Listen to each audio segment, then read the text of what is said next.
É muito triste quando você vê alguém defendendo o indefensável, né? A coisa aconteceu ali na cara da pessoa pra todo mundo ver o que foi dito, o que foi feito. E as pessoas ainda tentam suavizar a questão. Não, veja bem, não foi isso que ele quis dizer. Infelizmente aconteceu com o Mauro Naves hoje, mandou mal demais na questão aí do Abel Ferreira, tentou suavizar a questão e parece que o problema do futebol é o Abel Ferreira, né? Infelizmente, o problema deve ser ele mesmo, porque ele vence tanto, então não faz muito sentido. E olha que eu gosto muito do Mauro Naves, acho ele um baita comentarista, enfim, vamos acompanhar aqui. Pra mim, quem foi a craque do jogo foi a Daniela Boaventura. É uma resenha aqui, uma discussão entre Daniela Boaventura, Pascoal e Mauro Naves. Vamos juntos aqui acompanhar. Outro lugar, um outro prisma, obviamente. Cada um se defende atacando o outro, tentando prolongar o episódio e não saná-lo. Para mim, este é o ponto principal dessa questão, Pascoal. Não tem ninguém a fim de resolver. E é um ponto muito trágico, porque o presidente do São Paulo tem o camarote dele, a presidente do Palmeiras tem o camarote dela. Vai ter São Paulo e Palmeiras, vai ter Palmeiras e São Paulo. Não sei ainda se até no Campeonato Paulista pode acontecer, ou na semifinal ou na final do campeonato, que isso pode acontecer. Nas quartas de final não, mas na semifinal ou na final. Isso pode acontecer, se o São Paulo se classificar, porque o São Paulo ainda tem o jogo contra o Ituano que precisa da vitória. Isso é muito ruim, sabe por quê? O torcedor comum tem que ir para o estádio. E aqueles torcedores que já têm a proposta de agressão, já tem a proposta de agredir o cidadão que só porque está com uma camisa diferente da sua, ele não é apenas um torcedor, ele é seu inimigo. Quando você trata o adversário como inimigo, reflete no torcedor. Eu acho que nesse caso aí, não só as autoridades esportivas, mas as autoridades que também entendem como se administra uma partida de futebol.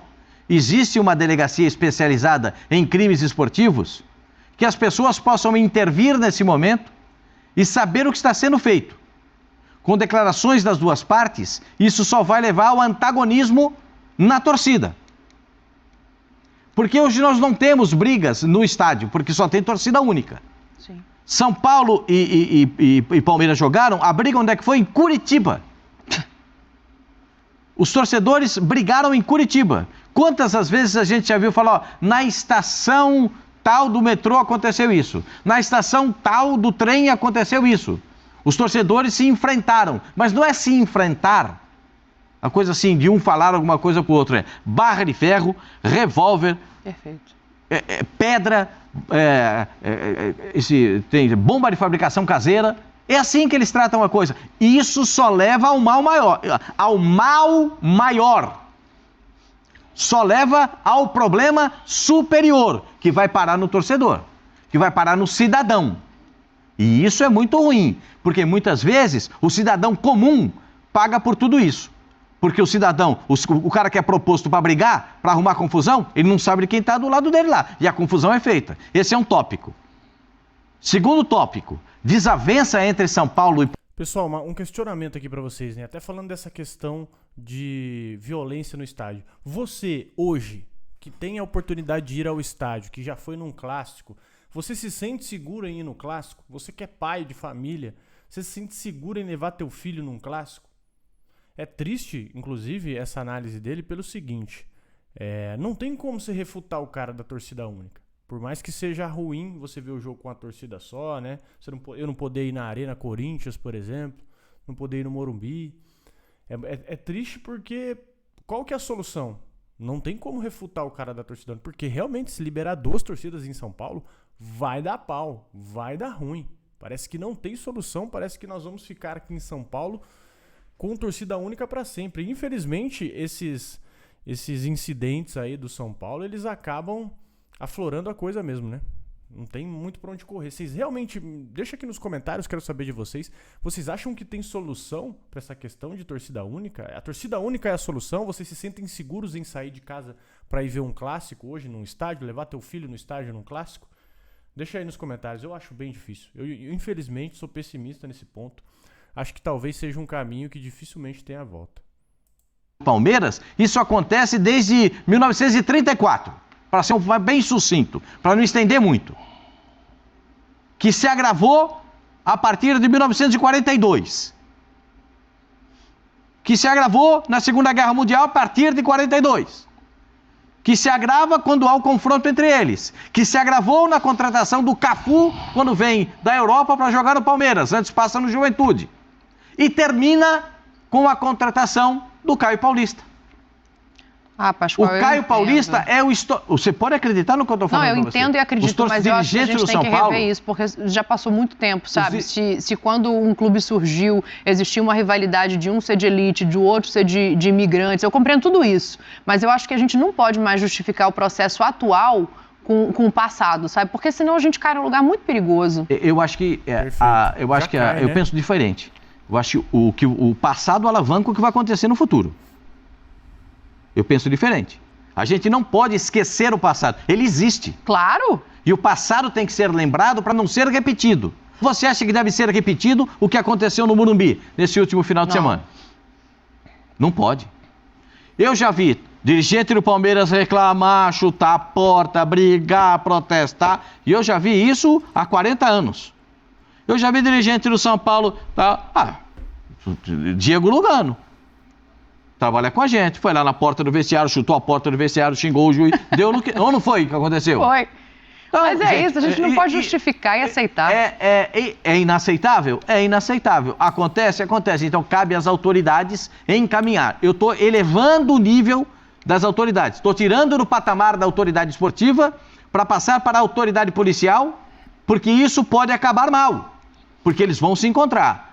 No mínimo, vão se encontrar 2 vezes no Campeonato Brasileiro. Sim. No mínimo. Eu não sei o que vai acontecer ao longo da temporada. Copa do Brasil, Libertadores, eu não sei o que vai acontecer. Mas, no mínimo, eles se encontrarão mais 2 vezes. E esse é um grande problema. Agora, os dois tentam se defender, o presidente do São Paulo e a presidente do Palmeiras, tentam se defender acusando. Sim. Os dois tentam se defender acusando. Aí vai uma outra minha visão. Desculpa me alongar, meus companheiros. Não, fica à vontade. Por favor, vocês me desculpem, Mauro, Ozinho. Tranquilo. A entrada do presidente da Federação Paulista de Futebol. Como é que é, mano? Boa noite, já chegou boa noite. Agora já passou boa noite, já 18h10. O presidente da Federação Paulista de Futebol, Reinaldo Carneiro Bastos, ele tem que chegar, chamar os dois para falar, gente, o que vocês estão fazendo? O que vocês estão querendo?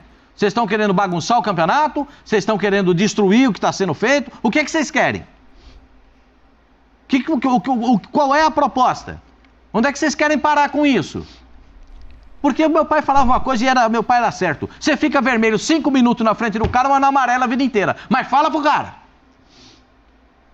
E é isso que o presidente da Federação Paulista tem que fazer. Ele tem autoridade para isso. Ele é o presidente da Federação Paulista. Ele é o dono do campeonato. Ele tem que falar pros caras real. Vocês estão querendo bagunçar meu campeonato? É isso que vocês querem? Então explica logo a real pros caras. Porque se deixar correr frouxo, vai ficar um falando uma coisinha aqui, semana que vem o outro lembra um... Aqui eu vou discordar do Pascoal, porque a própria Federação Paulista foi uma piada, né? A Federação Paulista tentou resolver a questão que ele tá falando, tentou apaziguar, tentou... O que vocês estão fazendo? Vocês estão destruindo o campeonato, papapá. Tentaram fazer isso aí e... colocaram uma multa de R$5.000 pro São Paulo. Você fala se isso não piora a situação da Federação Paulista. Você acha que o São Paulo não vai olhar e falar, isso aqui eu gasto no Gatorade do Rafinha. Isso aqui, pelo amor de Deus, isso aqui eu gasto de energia. Eu gasto o Caleri pinta o cabelo de amarelo ali, eu gasto só aí pro Caleri. Não é nada os R$5.000 que a Federação Paulista deu pro São Paulo ali de multa. É uma piada. Eles tentaram resolver o problema. Foi só pra Federação Paulista deitar a cabeça no travesseiro ali e fingir que ela resolveu o problema. Na verdade, não. E o São Paulo pode recorrer ainda, capaz que nem pague isso. Então, a Federação Paulista tentou, mas de uma maneira ridícula, né? Na verdade, ninguém quer resolver nada, né, gente? Fato ali. O outro vai lembrar, lembra daquele lá do Caleri, lá daquele gol? Lembra daquela bola que saiu, esqueceram que a bola tinha saído, que vai ver o pênalti? Você esqueceu. Lembra daquele jogo que o Abel deu a peitada no Caleri? Você lembra daquele jogo? Vão ficar lembrando fatos e isso só vai aquecer, isso só vai alimentar essa onda que pode se transformar em violência. O meu temor. Vai transformar, ou pelo menos leva para isso, porque isso sai do campo de jogo, sai da diretoria e vai para a torcida, isso não tem a dúvida, que só aumenta mesmo, infelizmente, a possibilidade de brigas futuras. Você falou da federação, vou começar de trás para frente falando da federação. Por exemplo, a federação tem e eu acho que aí até alguém também da ACESP, sabe, que cuida dos jornalistas, não poderia deixar que acontecessem entrevistas lá no São Paulo, nem aconteceu, porque a sala não foi cedida. Mas a federação tem alguém ali para que o regulamento seja cumprido. Ele tinha que exigir do São Paulo, aí parece que aplicou uma multa aí mínima. Sim. Que tinha Foi uma multa de 5 mil. tinha que exigir que tivesse a sala. Bom, a Leila bate no Belmonte. Ela é muito direcionada. O Casares bate no Abel. São todas acusações para ele. A história da xenofobia, no dia eu falei aqui, eu acho muito preocupante a gente já partir para esse lado de achar que houve isso. Eu acho que às vezes é a forma de se expressar que não indica necessariamente isso. Mas aí eu vou ter que fazer... Ô Mauro Neves. Tu tem cabelo branco, aí tu é mais vivido que eu, tu é um cara que, pô, repórter de Globo, rodado, né, viajou o mundo, provavelmente já cobriu Copa. Tu sabe quando fala que o negócio é azul e o negócio é azul, né? Você sabe identificar as coisas, você sabe distinguir. Você tem uma sabedoria, às vezes uma vivência muito maior que a nossa. Você entendeu o que foi dito ali, né? Ele poderia falar o palmeirense de M, o Abel, poderia citar o próprio nome, podia ser nominalmente o negócio ali. Mas não, tá claro isso aí, né, gente? Tá claro, tentar suavizar a questão. Não, veja bem, eu acredito que não foi nem isso. Tá muito desenhado o que foi feito. Você me desculpa, mas você mandou muito mal, né? Acredito que talvez você possa rever e dizer que realmente houve, né? Mas tá claro, não tem como suavizar o negócio. Seria até mais honesto da parte do dirigente do São Paulo falar: me excedi, tava puto com o resultado do jogo, peço desculpa pro Abel. Seria até mais íntegro do próprio dirigente do São Paulo fazer isso. Mas não adianta suavizar a questão, cara. Não adianta. A mesma coisa foi a própria nota do São Paulo, que também foi ridícula, né? Não, veja bem, ele só queria se referir à nacionalidade. Ninguém sabe qual é o Abel português, né, gente? Ninguém sabe. A mesma observação que eu fiz de novo, porque eu entendo tudo que você está colocando. Eu não vou virar aqui e falar que o Belmonte é xenófobo. Mas ele, naquele momento, teve uma atitude xenofóbica. Se foi a intenção dele usar dessa maneira ou não, porque eu acho que são coisas estruturais, Mauro, que quando a gente tenta se colocar no lugar do outro, e eu entendo a sua empatia, a gente acaba banalizando coisas que hoje são crimes. Xenofobia é crime, racismo é crime, intolerância religiosa é crime. Sim. Então a gente não pode dizer que não foi. É porque não dá para chamar o Abel mais de português. Porque tudo isso já chegou até na embaixada. Eles acham que tudo, esse português diz português. Mas ele é português, então eu fico na dúvida disso. Se ele é o... Ô Mauro Naves, se você for para Portugal, pelo amor de Deus, Mauro Naves, me ajuda, Mauro Naves. Se você for para Portugal e alguém falar, ô seu brasileiro de merda, o que você vai fazer? Tu vai falar, não, veja bem, veja bem, não é bem por aí, não foi isso que ele quis dizer. Tá desenhado o negócio, cara, tá desenhado na tua cara o negócio, não existe. A Daniela Boaventura aí já destrinchou, já explicou certinho com um pensamento muito mais simples o que houve. Não acredito que o diretor de São Paulo seja um cara assim, mas a atitude dele foi, cara. A atitude dele foi. Fosse gaúcho, se ele fosse carioca, como é que vai chamar? Abel, técnico do Palmeiras. Ninguém vai falar isso numa discussão. Ou Abel de porcaria. Aquele filho de sei lá o quê, Mas enfim, tá bom.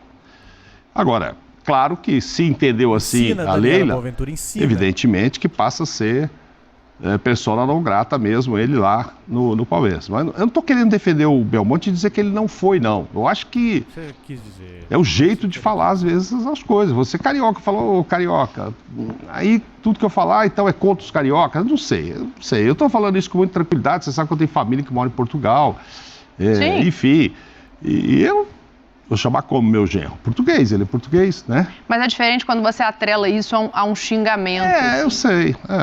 Entendeu? A maneira como você usa isso hoje, ela é vista de outra maneira e a gente está num processo de mudança da sociedade. Ele requer uma adequação, né? Claro. Coisas que antes eram aceitas, hoje não são mais. Parecia que essas mudanças aconteceriam aí entre São Paulo e Palmeiras, depois daqueles encontros generosos entre eles, inclusive fazendo pacto de participar aí do mesmo grupo, seja de Libra ou de outro, enfim.